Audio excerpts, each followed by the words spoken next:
à ces questions de changement. Est-ce que le vivant réagit au changement? Et si on a autant d'espèces aujourd'hui, c'est bien parce que le climat a toujours changé. Il n'y a pas que le climat, mais pas mal de choses.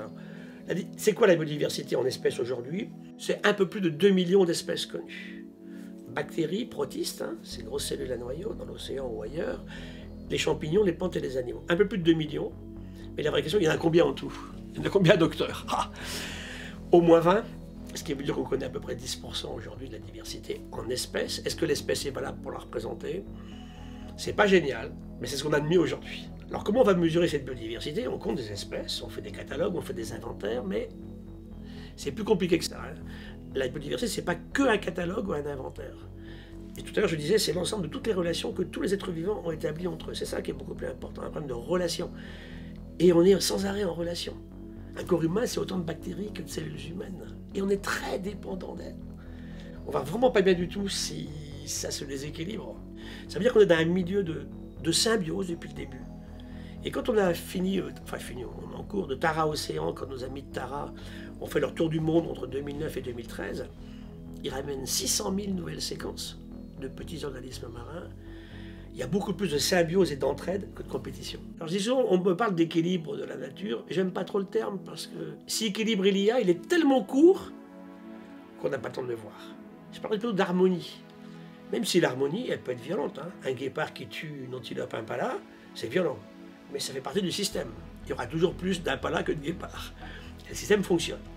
Cette biodiversité, comment on peut la mesurer? Alors d'abord, la question c'est, est-ce qu'on peut la mesurer uniquement en faisant des comptages d'espèces? C'est pas suffisant. Il faut vraiment qu'on travaille sur l'ensemble des relations établies. Alors on peut les comptabiliser effectivement par des inventaires, ça on le fait. C'est un aspect des choses, pas tout. Moi je comprendrais l'écosystème par exemple de l'endroit dans lequel on se trouve là, non pas quand j'aurais compté toutes les espèces de cet écosystème-là, mais quand j'aurais travaillé sur toutes les relations que ces espèces ont établies entre elles. Là j'aurais une bonne idée de sa résistance, de sa résilience par exemple. Donc on la mesure par des systèmes effectivement de mesure globale d'ADN dans un petit fragment d'eau de mer, de sol, tout ce qu'on peut imaginer. On les mesure aussi en regardant les espèces. Quand on les inventérie et qu'on les connaît, on les décrit. Et on peut la mesurer aussi par exemple un peu plus compliqué. On fait des méta-analyses maintenant, beaucoup plus sur la fonction. Dans une forêt tropicale, je vais prendre un exemple, 700 espèces d'arbres sur 1 km². En Europe, on connaît 250 espèces d'arbres, ça donne des idées intéressantes. Sur 1 km² de Colombie ou à Papouasie. Et sur un arbre de ces régions-là, 700 espèces de coléoptères. C'est intéressant ça. Est-ce que le 383e est plus important que le 125e? On s'en fiche vraiment rien. Il y a des compensations partout. Ce qu'il faut, c'est qu'on regarde comment fonctionne le système. Le vivant, il est viscéralement chevillé à la planète Terre. Il est partout, sauf dans les laves de volcans. Donc la Terre, c'est vraiment la planète de la vie.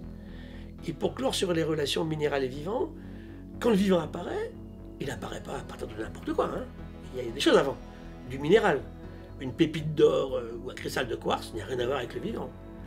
Mais il y a une rétroaction entre le vivant et le minéral. Il y avait un minéral, de l'eau, on a vu, il y avait effectivement des falaises, des roches. Le vivant se construit là-dessus. Pourquoi est-ce que nous, dans notre sang, on a du sodium? C'est intéressant ça. Tous les deux, là. Et puis on a du potassium, et puis on a des chlorures. Qu'est-ce que ça fait là? C'est les éléments de l'eau de mer, ça, en fait, depuis le début. Donc on a construit du vivant sur un système minéral.